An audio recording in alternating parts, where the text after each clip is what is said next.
주님께서 여러분과 함께 또한 사제의 영과 함께 마테오가 전한 거룩한 복음입니다. 주님 영광 받으소서. 그때에 11 제자는 갈릴레아로 떠나 예수님께서 분부하신 산으로 갔다. 그들은 예수님을 뵙고 엎드려 경배하였다. 그러나 더러는 의심하였다. 예수님께서는 그들에게 다가가 이르셨다. 나는 하늘과 땅의 모든 고난을 받았다. 그러므로 너희는 가서 모든 민족들을 제자로 삼아 아버지와 아들과 성령의 이름으로 세례를 주고 내가 너희에게 명령한 모든 것을 가르쳐 지키게 하여라. 보라, 내가 세상 끝날까지 언제나 너희와 함께 있겠다. 주님의 말씀입니다. 그리스도님 참여합니다. 평화를 빕니다. 평화를 빕니다. 오늘 복음 말씀의 첫 대목이 11 제자는 이렇게 나옵니다. 원래 예수님의 제자가 12명 아닙니까? 근데 11 제자라고 나오는 거는 예수님께서 십자가에 못 박히기 전에 가룟 유다가 예수님을 팔아넘기고 그 죄의식 때문에 스스로 목숨을 끊은 그 이후기 때문에 11명입니다. 다시 말해서 예수님이 돌아가시고 부활하신 다음에 제자들을 만난 사건이고요. 그리고 마테오복음의 제일 마지막 부분입니다. 예수님께서 제일 마지막 부분에 남기신 그 글이라서 말씀이라서 이걸 두고 우리는 예수님의 유언이다, 유고의 말씀이다 이렇게 얘기합니다. 그 유고의 말씀이 뭐냐면 너희는 온 세상에 나가서 모든 사람들에게 세례를 베풀고 하느님의 뜻을 가르쳐라 이겁니다. 그러니까 우리의 지상 과제가 뭐냐면 복음을 살고 복음을 전달하는 게 우리의 지상 과제인 겁니다. 이 독서에 이런 말기가 아까 독서 읽으실 때 들어왔습니다. 자기가 믿지 않은 분을 어떻게 받들어 부를 수 있겠습니까? 우리는 교우가 되려고 하는 예비자들 또 일상 안에서 만나게 되는 사람들에게 복음을 전파하고 온 세상에서 그분들이 신앙을 알게 하고는 싶은데 정말 내가 이 신앙에 대해서 확신이 있는가를 한번 생각해야 됩니다. 내가 믿는 신앙이 정말 좋은가? 내가 믿는 신앙이 너무나 행복하고 좋아서 마치 미국 땅에 우리가 이민 왔을 때 여기가 참 좋으니까 내 동생도 내 손 위의 사람도 우리 가족들도 다 초청해서 여기서 같이 사는 것처럼 그렇게 이 성당에 이 신앙에 그들을 끌어들일 수 있을까? 그리고 여러분들은 그 신앙을 통해서 내면이 성숙하고 삶이 점점점 행복해지고 있을까?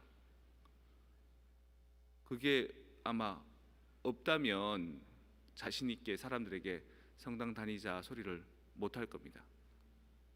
그래도 개 중에 신앙이 좋은 것을 알고 체험한 분들이 끊임없이 선교, 신앙을 권면하고 또 이렇게 많은 분들을 소개하는 것 같습니다. 나의 고향은 경남 산청이다. 지금도 비교적 가난한 곳이다. 그러나 아버지는 가정 형편도 안 되고 머리도 안 되는데도 아들인 나를 대구로 유학을 보냈다. 대구 중학교를 다녔는데 공부가 하기 싫었다. 그 결과는 1학년 여름방학 때 성적표로 나타났다. 1학년 8반 석차는 68명 중에 68등, 꼴찌를 했다. 부끄러운 성적표를 갖고 고향으로 가는 어린 마음에도 아버지를 생각하면 그 성적표를 내밀 자신이 없었다. 당신이 교육을 받지 못한 한을 자식을 통해 풀고자 했는데 꼴찌라니. 끼니를 제대로 잊지 못하는 소장농을 하면서도 아들을 중학교에 보낼 생각을 한 아버지를 생각하면 그냥 있을 수 없었다. 잉크로 기록된 성적표를 석차 168명 중에 1등으로 고쳐 아버지에게 보여드렸다. 아버지와 어머니는 보통 학교도 다니지 않았으므로 내가 1등으로 고친 성적표를 알아차리지 못하였다. 참으로 다행한 일이었다. 대구로 유학한 아들이 집으로 왔으니 친지들이 몰려와 찬석이는 공부를 잘했더냐고 물었다. 아버지는 앞으로 봐야제 이번에는 1등을 했는가배 하셨다. 아버지 이름이 명순인데 명순이는 자식 하나를 잘 뒀어 1등을 했으면 책거리를 해야지. 당시 아버지는 처가살이를 했고 우리 집은 동네에서 가장 가난한 살림이었다. 이튿날 강에서 멱을 감고 돌아오니 아버지는 한 마리뿐인 돼지를 잡아 동네 사람들을 모아놓고 잔치를 하고 있었다. 그 돼지는 우리 집 재산 목록 1호였다.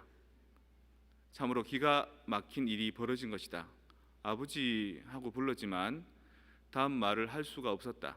그리고 달려나갔다.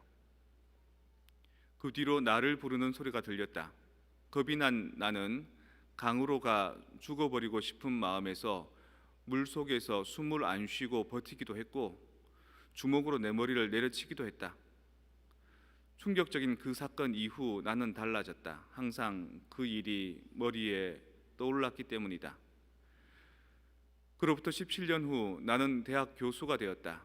그리고 나의 아들이 중학교에 입학했을 때, 그러니까 내 나이 45살이 되던 날, 부모님 앞에 33년 전의 일을 뒤늦게 사과하기 위해 어머니, 저 중학교 1학년 때 1등은요 하고 시작하려는데 옆에서 담배를 피우시던 아버지가 정색을 하며 알고 있다, 그만해라, 손자 민우가 듣는다고 하셨다.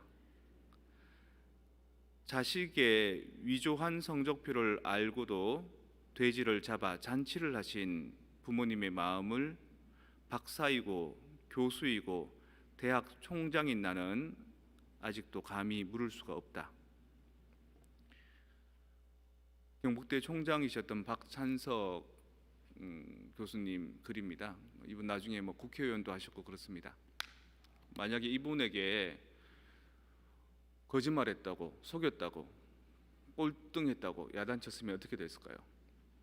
꼴등이지만 1등 대우를 해줬기 때문에 이분이 진심으로 자신을 반성하게 되고 정말 1등 해야 되겠다라는 마음을 가져서 이제 그런 삶을 살게 된 겁니다.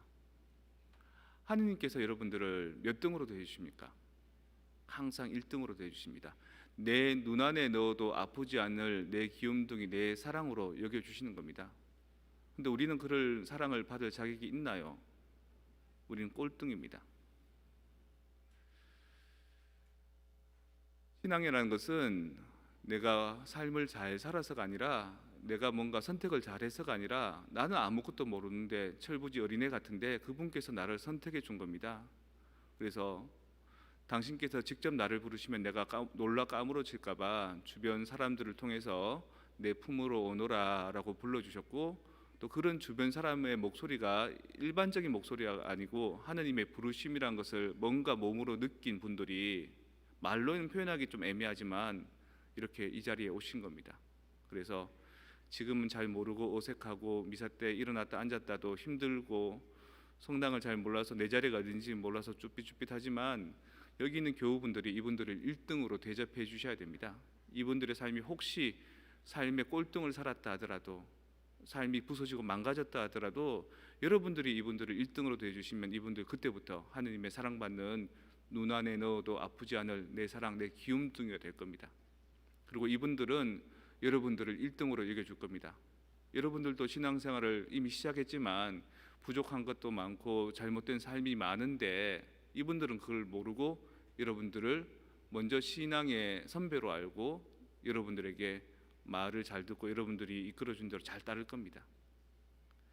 우리 모두 같은 상황일 겁니다.